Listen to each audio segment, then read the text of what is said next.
Sometimes the greatest curse isn't in the will, but in what it destroys inside. The house was silent, not the comfortable silence of a quiet night. It was a thick silence, filled with absences that still hung in the air. In the center of the room, Thomas held the envelope with his father's name written on it, the last thing he would leave to his son. Outside, the luxury cars were already in the garage, the keys were on the table, the bank account was now only growing. But what Thomas felt, standing there on the cold floor, was a mixture of relief and guilt, as if he had won everything and lost the only bond that made sense. The will was intact. He knew what was written in it even before opening it. The inheritance was generous, but the price that came camouflaged in years of distance, pride, and words that were never said. He remembered his last conversation with his father. It was short, quick, technical, as if they were closing a deal, not living the end of a story. And now, with his name engraved on paper, everything seemed too official for a love that was never spontaneous. Have you ever received something from someone that arrived too late? If this story touched a forgotten part of you, tell me a little about your story in the comments.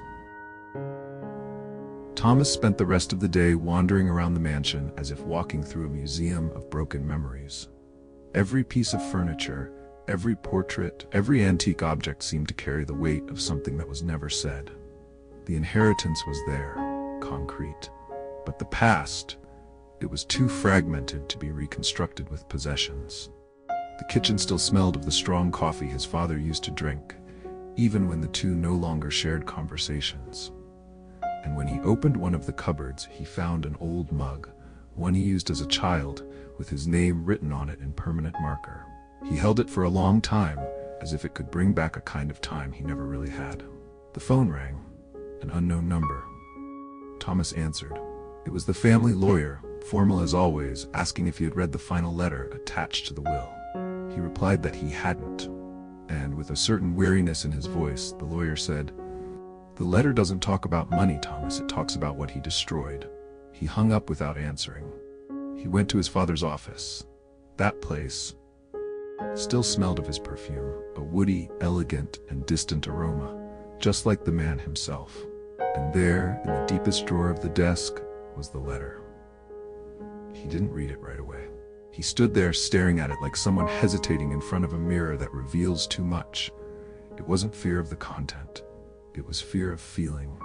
When he finally opened the letter, Thomas felt as if every word had been written in dried blood. Not because of the drama, but because of the pain contained in sentences that were too direct for a man who had spent his life avoiding emotions. If you are reading this, it is because you already have everything I have built. But perhaps you don't yet know what I destroyed in the process. The letter didn't talk about companies, nor about figures. It talked about absences, about Sundays ignored, about birthdays forgotten because of meetings, about a childhood observed from afar, through windows shielded by goals and commitments. I never took you to the park. I never saw your first steps, but I'm proud of your resume. And now that I'm leaving, I realize that the price of my ambition was precisely what I should have protected. Thomas clutched the paper tightly. His hands were shaking. The letter did not offer advice. It contained confessions, and each line was a wound he had always tried to hide, even from himself. The legacy I leave you is the same one that made me unhappy. And if you follow the same path, it will do to you what it did to me. On the last line, just one sentence. If you want to break this curse, start by feeling what I never could. Thomas cried, for the first time in years, not out of longing, but because of everything that had been denied them both. Thomas folded the letter carefully, as if sealing a final conversation he never had. He put it in his coat pocket and left the office slowly, as if crossing a field of emotional rubble. The mansion seemed bigger that morning, and emptier than ever. In the garden, everything was still in place. The stone bench where he and his father never sat, the fountain that always flowed without witnesses, the trees pruned with surgical precision, but without soul. The beauty of the place only served to amplify the emptiness. He remembered his childhood, when he used to run around there alone, inventing adventures to fill the constant absence of his father. He remembered the nights when he listened to heavy footsteps upstairs, waiting, in vain for one of them to come his way. They never came. He sat down on the bench and took a deep breath. And for the first time, he didn't try to protect himself from what he was feeling. That inheritance was much more than money. It was a way of life, a curse disguised as a legacy. And now, he had the chance to decide whether to break that cycle. There, in that sunny silence, Thomas realized, what we inherit doesn't always come in safes. Sometimes it comes in patterns, and repeating those patterns is the most subtle form of destruction. Thomas spent the next few days away from everything. He didn't go out, he didn't post, he didn't reply to messages. It was as if he needed to hear the sound of his own soul before he could hear the world again. The mansion became a shelter and a mirror. He walked through the rooms as if revisiting every choice he had made without realizing it. It was then that he found, among his father's files, a leather-bound notebook hidden in a false bookcase in the office. Inside, scribbles, random thoughts, and a pattern that left him speechless. All the notes spoke of balance, of a kind of wealth that his father had never been able to achieve. One page in particular caught his attention. If my son ever realizes that fortune does not protect him from himself, perhaps he will find what I never found. At the bottom of the page, a name underlined in red, DNA code of wealth. It was like a password left by someone who didn't know how to use it. Thomas researched. He read. And for the first time in a long time, he felt something different. Not ambition, not fear, but curiosity, maybe even hope. He had everything, but he carried an emptiness that even he didn't understand.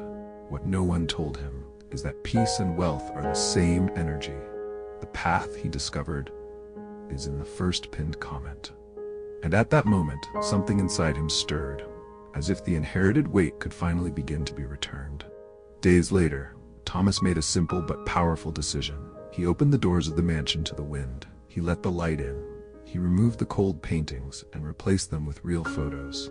From his childhood, of his mother, of moments that his father may never have valued, but that now, for him, were precious. He began to write, not for a book, not for a post. He wrote as if trying to sew the pieces of himself back together. Pages and pages of memories he never lived, words he never heard, conversations that deserved to have existed. And there, between honest and lonely lines, he began to feel something else.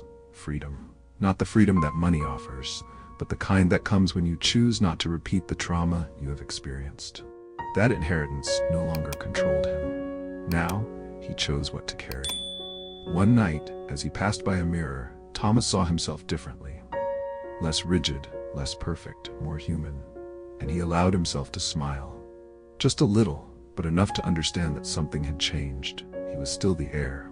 But now, he was no longer the prisoner. Today, the mansion no longer looks like a cathedral of regrets. There are voices in the hallways, occasional laughter, friends who come without invitation.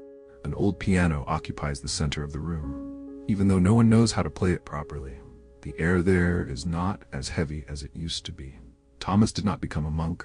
He still does business, still has assets, but now he has discernment. He has presence. And above all, he has peace. He did not renounce his father, but he did not imitate him either.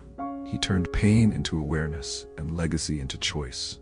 The letter remains stored, carefully folded next to the leather notebook.